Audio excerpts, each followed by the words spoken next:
This is the Royal Rumble. Mineral, mineral, mineral, mineral. So, all three guys in this Group B tiebreaker are Royal Rotor candidates, meaning they all have a chance of winning their first OSL, which might be the last OSL. But only one person can move out of this tiebreaker, so we're only going to have one Royal Rotor in the round of 8. But it is guaranteed. One of these guys is moving out, alongside Fantasy, of course, who already has the first spot. But only 8 people have ever Royal Roted, and the last person to do it was Jaedong in 2007 against Stork. No one has done it since, but there have been a couple of close calls, like Fantasy versus Stork, the Anchoret OSL Finals. He came one game away from Royal Roading the OSL, but didn't. But I'm going to list all the Royal Rotors, because I didn't know all of them myself, so I decided to look it up. From the beginning, Canadian player Gurr, so a foreign player was the first person to Royal Road. That makes me feel proud. But after that, Grimto, Boxer of course, Nada, July, Anytime, Savior, and finally Jaedong. Those are the only players who have ever Royal Roaded. And after that, I think the reason there hasn't been one since is because the competition has just been so fierce. I mean, everyone is good these days. Well, maybe not this exact moment, because they're all practicing 2 games at once, which diminishes the play and kind of detracts from everything. Anyway. But in the generalness of it all, everyone's just too good to allow a rookie player to go straight to the top anymore. That's my theory anyway. I don't know if that's going to be true for this OSL, because one of these 3 guys could definitely make it to the top and win, and that would be successful Royal Road, which would be exciting. I mean, the kind of weird thing about Royal Rotors is that no one knows anything about them. And then they win, and everyone's like, what? Just no name, just won. Of course, they're not always no-names. I think Jaedong wasn't quite a no-name when he made his way straight to the top. But I'm sure some people were going, Jaedong, who's that? What the hell? Probe's moving out. Okay, let's get into the game now. Because Probe's moving up to the natural. What the hell? And Zealot on the way, so, oh my god, Mini is rushing. He's rushing Rush. As Rush is trying to build, since Rush went for a 14cc, went for the early expand like this, Mini's like, nah, you're not gonna do that. Trying to focus in on the SCV a bit that's building that command center, but there comes the barracks, the first Marine being pumped, and now the Zealot's coming inside the main, so Mini's gonna try to win this with Zealots, knowing that he's going to have an economic disadvantage if that second base should come up, so at the very least, he's going to delay this base and possibly force a cancel of that command center. But here comes Rush, pulling some SCVs off the line. He's got a Marine in the back. So here comes Mini. He's trying to transfer over. He built a pylon to get the vision. Oh, it's brilliant. Built a pylon to get the vision of the minerals so he could select the minerals with his probes and go through the SCVs. So that's how he got to the top and past those SCVs. That was brilliant. Plus, it was a Manor Pylon, trapping some SCVs. This is brilliant play already. Doing a great job of denying the second base. But a lot of probes are going down, and now a Marine is inside of a bunker.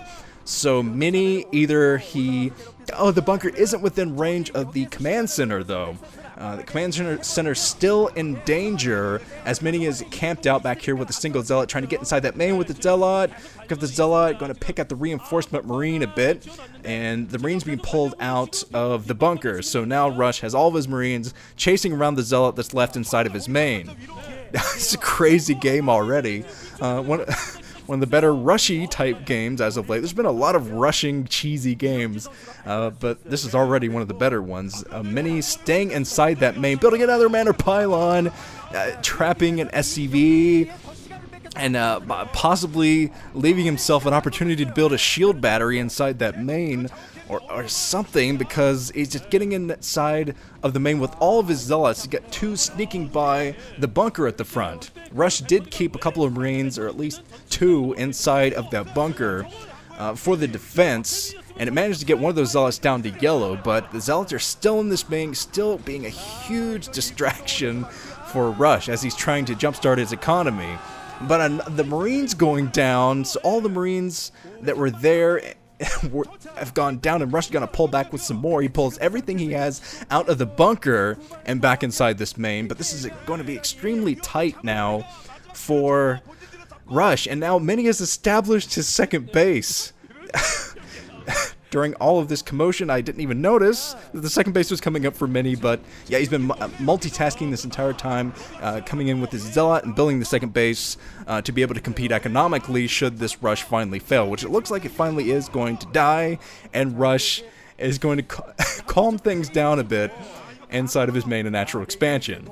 He's kept up the SCV production, thank God for him, so he's put behind, but probably not that far behind.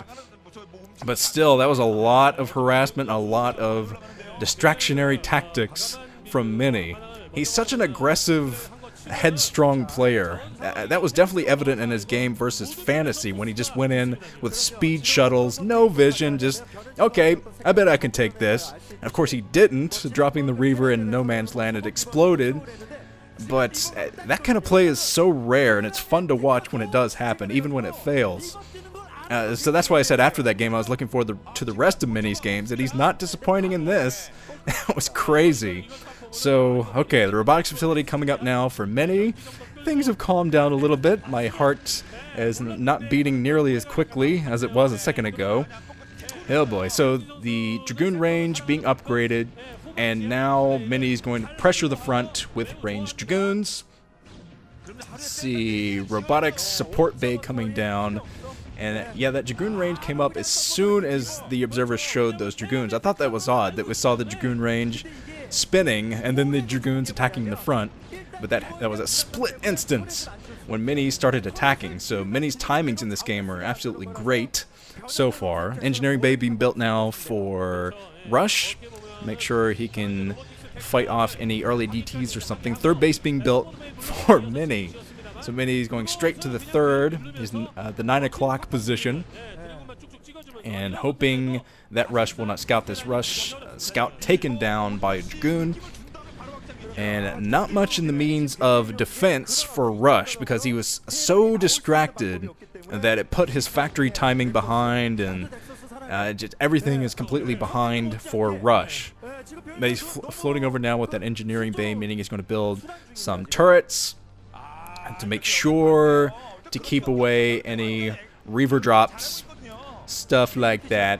But yeah, he has some strategically placed turrets. He's spending a lot on those turrets, but it'll definitely be worth it once the Reavers start to come in, which they will come in soon.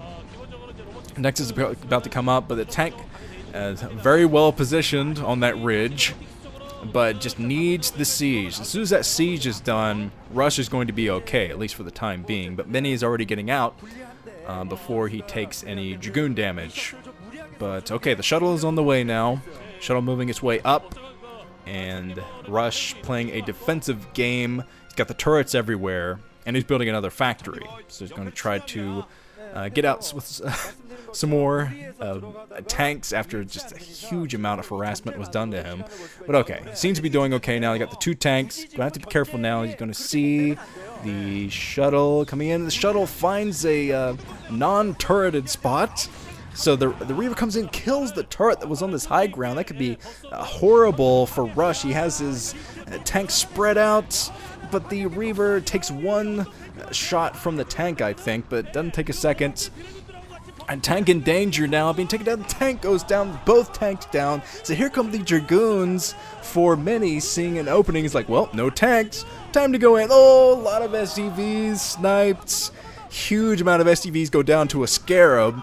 So Rush forced to transfer back inside of his main, or try to anyway. He's trying to get away from the Reaver. Wherever the Reaver is not where he wants to be. The tank goes down. Again, no tanks. GG from Rush. Super aggressive game from Mini, but it was brilliantly played from start to finish. Just a great reaction to the early expand and everything else basically in the game. So okay, Mini's going on to face Grape in the next game. Let's do that right now.